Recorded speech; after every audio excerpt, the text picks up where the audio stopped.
he told me, like, about a week before I got shot, he knew that it was shot me. He was like, Pop, don't hang around this, you know, we walked in with that shot and they ended up shooting me. He's like, Pop, because I knew it too. He was my Kobe fan. And I was like, what you mean? He's like, I'll talk to you about it later. And we didn't talk. Next time I saw him was at the studio where I got shot. So I knew he knew what happened. So I was like, Biggie, what happened? He kept sending me messages like, I'm going to come see you. No, what happened? Pac was locked up on February 14th, 1995 in the correctional facility in New York. It was during the time that Biggie exploded on the rap scene. Exactly 1 week after Pac got locked up, Biggie and Puffy decided to release a song called Who Shot Ya?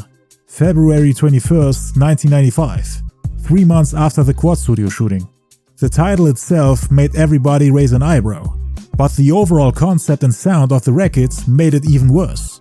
Jimmy Henchman and Puffy wanted to put out that record to aggravate the wound and create controversy around the time Tupac was in the news every day, because of not only the shooting but also him going to prison for a crime he didn't commit. He was a trending topic in the news and the main topic in the hip-hop world. So hearing Who Shot Ya with the Tupac shooting in the news, people put 2 and 2 together and came to the conclusion that Biggie is dissing Pac. The timing was just terrible, but it was done purposefully and strategically to increase Biggie's record sales, using the attention Pac gets from the media for Biggie's music. So they were basically making profit off another man's moment of pain, even though that same man opened doors for them and was one of their closest homies. The whole game interpreted the song as a taunt at Pac. There were rumors going around at that time that he didn't actually get shot 5 times, but that he only shot himself, and that he lied to the public to save his reputation. Biggie heard the rumor and got confirmation from Stretch, who was actually there. He said he only heard 1 shot.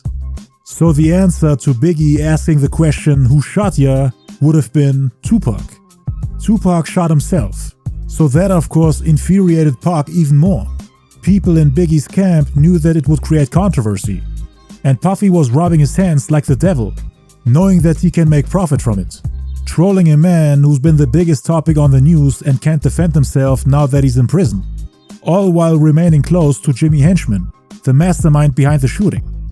Pac wouldn't have been able to lyrically respond for about half a decade even if he wanted to, cause he was sentenced to 1.5 to 4.5 years in prison. If Suge Knight hadn't bailed him out 8 months later, we might have not gotten a response.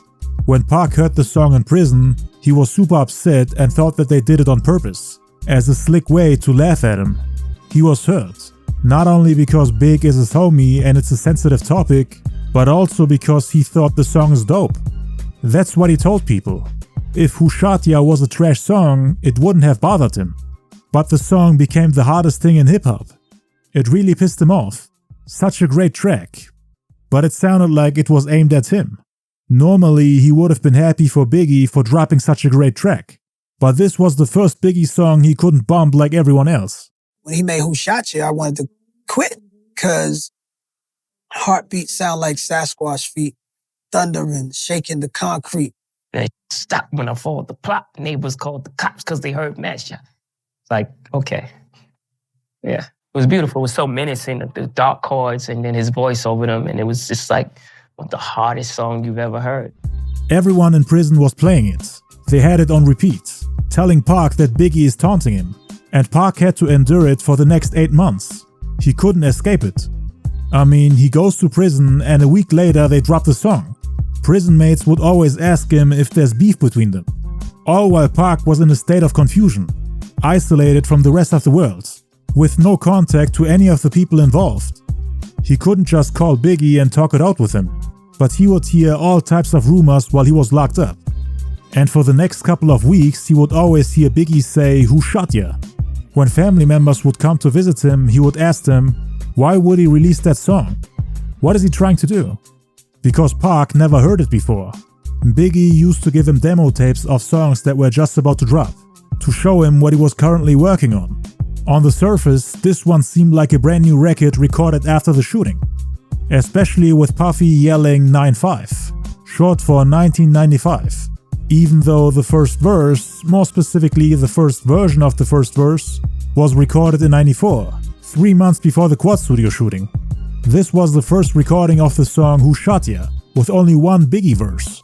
The second one wasn't planned at first. Puffy was yelling 9-5 in the ad-libs of the song. Those vocals were recorded in summer '94.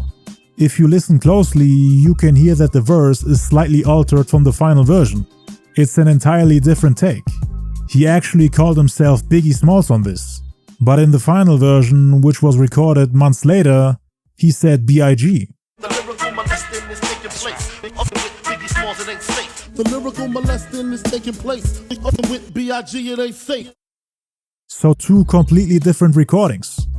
He had to change it because the artist Biggie Smalls threatened to sue him if he continues to call himself Biggie Smalls. So in summer '94, he officially changed his name to the Notorious B.I.G. This was shortly before his album Ready to Die came out, meaning before September '94. But this meant that they couldn't use the first version of Who Shot Ya. The beat was initially intended for Mary J. Blige's album My Life. Biggie and Keith Murray had a verse on it, but Puffy ended up giving the beat to Biggie. Keith Murray's verse was then later used on Eric Sermon's song Tell 'Em, and then also on the K. Murray interlude on Mary's album. The second take of Biggie's first verse was recorded after the release of Ready to Die, somewhere around the time Tupac got shot, and nobody wants to reveal when exactly the song was re-recorded. Again, only the first take of the first verse was recorded before the Quad Studio shooting. The second take of the first verse and the second verse, which completed the song, were recorded after the shooting. Because according to DJ Clark Kent, Biggie was fed up with Clark overpraising the rapper Jay-Z when they were on tour together in December '94, meaning the month after Tupac got shot. The song wouldn't have been re-recorded and completed if DJ Clark Kent hadn't annoyed Biggie, cause Biggie didn't know what to do with that song. Who Shot Ya became a track for Biggie to show off his rapping skills, a way for Biggie to prove that he's a better rapper than Jay-Z.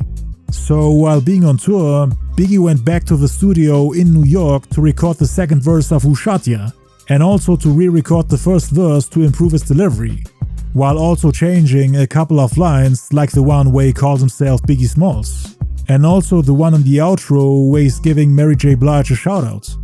2 days later they went back on tour, and Biggie played DJ Clark Kent the final version of the song Who Shot Ya, to convince him that he's a better rapper than Jay-Z. This whole incident happened when Biggie, Junior Mafia and DJ Clark Kent were touring, which they did in December '94, and Biggie played him the song at the airport.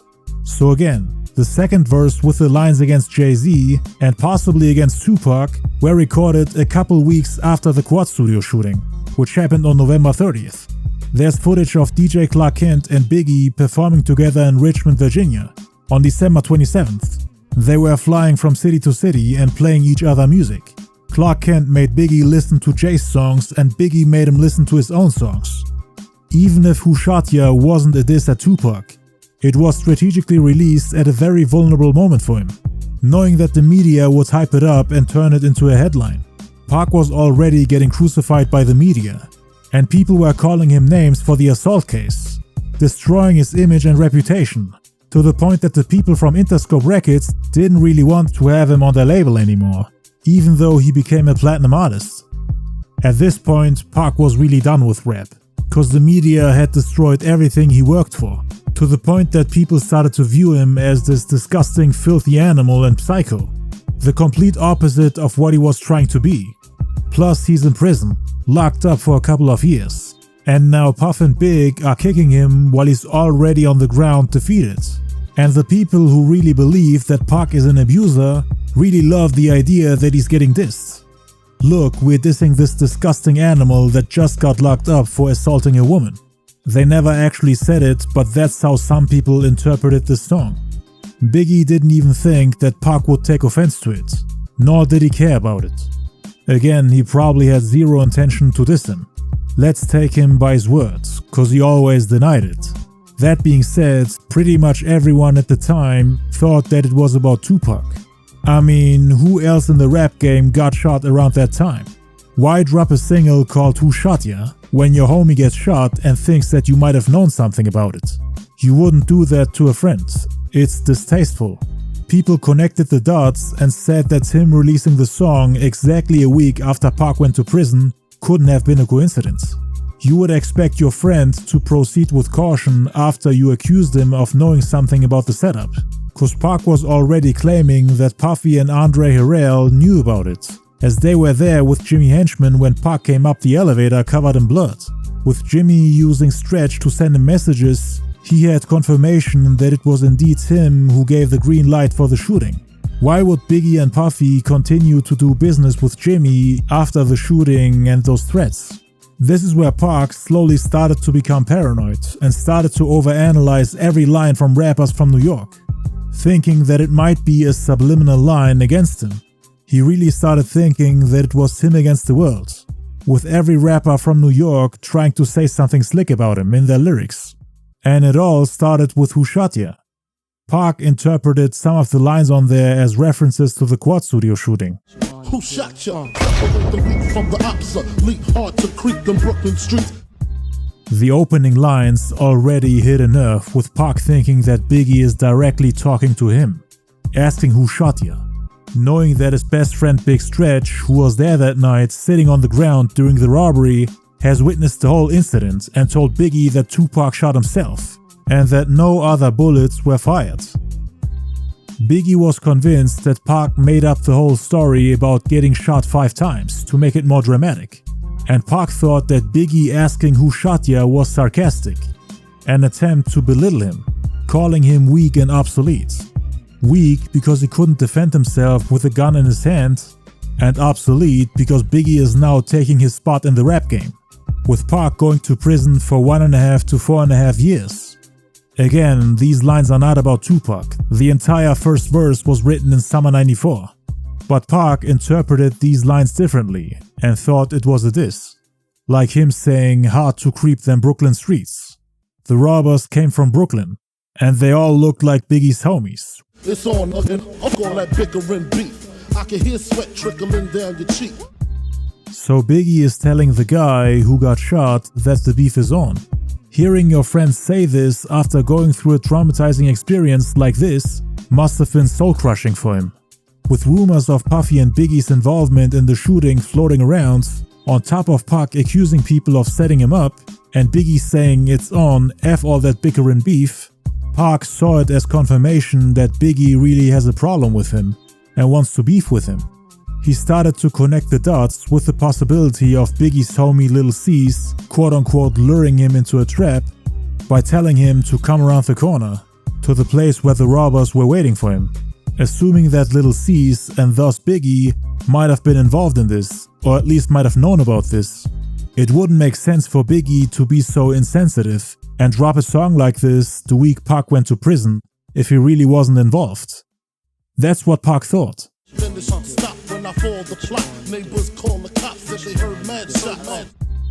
This line is often mistaken as a reference to the Quad Studio shooting, where the neighbors called the cops after hearing the shots. Biggie was in the lobby getting interviewed by the police when they carried Pac out the building. But the lines that people used to back up the theory that the song was indeed aimed at Pac are the following. Old school, new school, need to learn though. Ain't nothing like the old school. I wouldn't be here today if the old school didn't. It ain't nothing like the old school, new school, need to learn though. Tupac had a song called Old School on the album Me Against the World, which was just about to drop. He played it for Biggie when the two hung out together, so people thought that Biggie is referencing that song. But again, that verse was recorded 3 months before the Quad Studio shooting, with LL Cool J sitting in the studio writing lyrics. And the target for that line wasn't Pac but L, cause Biggie for whatever reason didn't like him and actually dissed LL on the song when he said, old school, new school, need to learn though. L and Biggie were competing for the crown back then. Not only did they go toe-to-toe on the Flavor in Your Ear remix, but they both wanted the King of New York title for themselves, with L representing the older generation and Big the new one. That's why he said old school, new school need to learn though. Biggie would later record a song called Going Back to Cali, similar to LL's song, which has the same title. Part of the reason why he did it was because he wanted to show L that his song is better, while L's song sounds dated, indirectly telling him that he's old and obsolete. Just like he said in the beginning of Who Shot Ya, Biggie wanted to take his spot. LL Cool J is not only considered the leader of the first new school era in hip-hop, but at this point in his career, with him being a veteran MC that has been in the game for over 10 years, people started to put him in the old school category. And Biggie wanted to show LL that he's obsolete, that he's a thing of the past now, that he should just sit back and learn from him, as Big as the rightful owner of the crown, the King of New York title. So they were competing.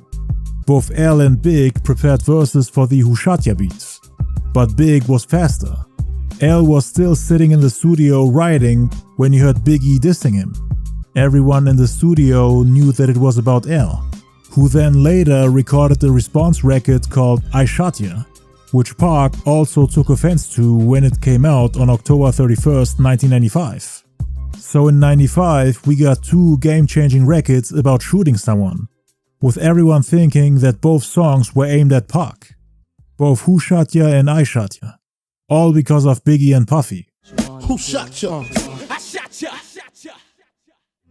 They unintentionally caused the beef between Pac and L, and also the feature guests on the song, cause the remix to I Shot Ya was a posse track with some of the illest rappers from New York at the time, and Pac thought that everyone from New York was out to get him. First Biggie, then L, and then a whole entourage of rappers. Pac later confronted one of the feature guests of I Shot Ya, called Keith Murray, who, like I said earlier, was not only on the original and remix version of LL's I Shot Ya, but also on the first version of Biggie's Who Shot Ya. There was also friction with the other feature guests, Fat Joe, Prodigy from Mobb Deep, and Foxy Brown. Pac was under the impression that all these rappers were trying to beef with him, cause around that same time, Fat Joe had made some comments about him on the radio, saying that he's ready to beef with him if Pac makes a step in his direction. Cause Pac was wilding out in interviews and blaming all the major A&Rs, label managers, rappers and DJs in New York of knowing who set him up. Fat Joe felt some type of way about it and warned him on the radio. Pac was then approached and threatened by all the Puerto Ricans in prison. They put him on the phone with Joe and they talked it out. Fat Joe's people then had Pac's back, cause Pac actually had love and respect for Joe prior to the shooting. They made peace before I Shot Ya dropped. And once I Shot Ya came out, Pac started to see him as his enemy. Fat Joe would also stay loyal to Biggie, and they would later even record diss records against Pac. Pac also got into a beef with Prodigy from Mobb Deep after being released from prison. And Foxy Brown would not only become a member of the rival rap group The Firm with AZ and Nas, with whom Pac would beef with in '96, but she was also present the day Tupac got shot in Las Vegas on September 7th, 1996. She was in the black Benz with a man named Eric Von Zip, who gave the Crip Keefy D the gun which they used to shoot Tupac. I covered this in my Tupac murder documentary. Make sure to check it out. So yeah, Who Shot Ya caused a lot of problems for Pac. All of a sudden, he was beefing with all the major rappers from the East Coast. Them being on the song I Shot Ya contributed to Tupac having an issue with New York, cause he felt like they were all making fun of him for getting robbed and shot after coming to New York, while using his moment of pain to get some clout, rapping I Shot Ya when the whole world is wondering who shot Tupac. Anyway, in my video for the Big and Nas beef, I also explained how the second verse on Who Shot Ya was dedicated to Jay. Make sure to check it out for more info. So yeah, the main targets of the song were LL Cool J and Jay-Z, not Tupac. It was also a warning to his adversaries to not mess with him, cause he's not actually dropping names. This could technically be about anyone, but a lot of the lines were interpreted as jabs at Tupac, like when he said, I make your skin chafe, rashes on the masses, bumps and bruises, blunts and Land Cruisers. Pac got pistol whipped and bruised up, which left him bleeding. He had chafed skin on the side of his head, and Biggie is saying that the victim he's about to shoot will get his skin shaved. But these lines couldn't have been about the Quad Studio shooting since they're from the first verse, which again was written before Pac got shot. But people still thought that he's talking about Pac, and he of course re-recorded the verse after the shooting, knowing that Pac went through the exact same things he's rapping about. But things got more interesting in the second verse, which was written after the shooting. These are the lines that you could argue were meant for Pac, even though Big didn't really have a reason to diss him, aside from the fact that he got robbed by Haitian Jack's people because of Tupac supposedly running his mouth. Some people think that that was Biggie's motivation for dissing him, cause he spit lines like, I switches all that, enemies G's up, one force move, get Swiss cheesed up. When Pac reached for his gun, 2 of the 3 robbers supposedly shot him. He made a false move when they were frisking him. When Pac reached for his gun and turned around, the robbers quickly reacted and Pac got riddled with bullets. That's the meaning of getting Swiss cheesed up. Getting holes from all directions. I feel for you, like Shaka Khan, I'm the Don. Sex when I want it, Rolex on the arm. Rolex on the arm. The robbers took all of Pac's jewelry, except for the Rolex Haitian Jack bought him. They left the Rolex watch on Pac's arm to send him a message and to make him understand that they only roughed him up because he messed with Haitian Jack and Jimmy Henchman. Pac was also the one who bought Biggie his first Rolex. So yeah, a lot of weird coincidences. There are too many lines on here that sound like jabs at Pac. Like when he said, recognize my face so there won't be no mistake, so you know where to tell Jake lame one. Jake is a slang term for cops, the police. Tupac was calling the cops shortly before going upstairs, and he later told Puffy, Andre Harrell and everyone in the building to go get the cops, pacing around the room saying, "Call the cops." It was a setup. Puffy and everyone else were surprised to hear Tupac, the cop shooter, ask for the cops, since he always had this image of him being basically the enemy of the police and the government, never wanting to cooperate with them, especially after shooting 2 off-duty police officers, witnessing police brutality firsthand, and after getting arrested numerous times. And him saying, "Recognize my face so there won't be no mistake," almost sounds like a response to Pac blindly accusing everybody of setting him up, even though he didn't know for sure who was involved. And yeah, he also wanted those same people to call the cops. Lame one, brave one, turn front page one. These lines were also interpreted as a reference to Pac making front page after getting shot 5 times at the Quad Studios. Everybody called him brave and bold for reaching for his gun when he was being held at gunpoint. All they wanted was his jewelry. They didn't even want to shoot him. While Pac's homies dropped to the floor, he was brave and stood his ground. Tried to fight back even though he was outnumbered and being held at gunpoint. So even the part where Biggie calls his victim brave fits Pac's situation at the Quad Studios perfectly. Almost every line in the second verse can somehow be linked to the shooting.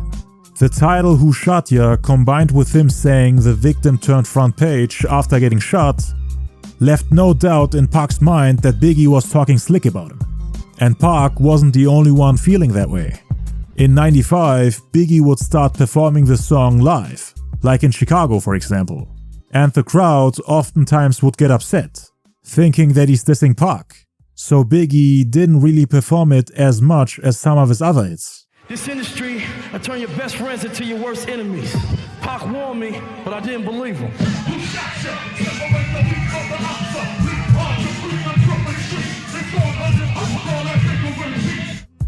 So yeah, this is one of those songs that people consider a diss track even though it's supposedly not. The Bad Boy camp has always denied it. But with Pac becoming paranoid and overanalyzing every lyric, he took offense to all the lines I highlighted. And he also agreed with the media and fans that the song is about him. In prison, people who didn't like him would bump the song so loud that Pac would hear it. And he was constantly reminded of the shooting. Strangers would approach and ask him if he heard the rumors of Biggie having something to do with it. Some claimed that Biggie admitted to it right in front of them, with Big and Puff laughing at him, saying that they finally got rid of him. While I'm in jail, strangers is telling me, "Yo, you don't know? Biggie homeboy shot you." Because they bragging, they telling they niggas in jail, "Yo, we just got Pac, woo, woo, woo." And my cousin was in jail in New York because I got family out there. He sit right there while the niggas get the call, boy, "Yo, my homeboys just jacked that Tupac." So that's how I knew he shot me, what happened and everything. Be to yourself, stay to yourself, trust nobody, trust nobody.